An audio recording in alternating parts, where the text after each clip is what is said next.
আসসালামু আলাইকুম। আপনারা সবাই কেমন আছেন? আলহামদুলিল্লাহ আমি ভালো আছি। আব্দুর রহমান এগ্রোতে নিয়ে এলাম আপনাদের মাঝে আবারও একটি নতুন ভিডিও। আমি আজকে শেয়ার করব আপনাদের মাঝে আমি ডিম কিভাবে ক্যান্ডেলিং করি। তো চলুন দেখা যাক।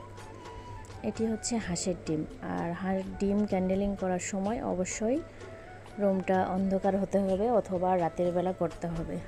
দেখুন, এটা হাঁসের ডিম, দেখা যাচ্ছে বাচ্চাটা নড়তেছে ভেতরে।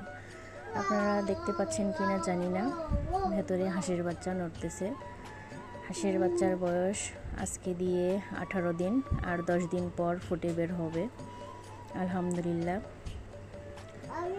এটা হচ্ছে মুরগির ডিম। দেখুন, ভেতরে মুরগির বাচ্চা নড়তেছে। আপনারা দেখতে পাচ্ছেন কিনা জানি না।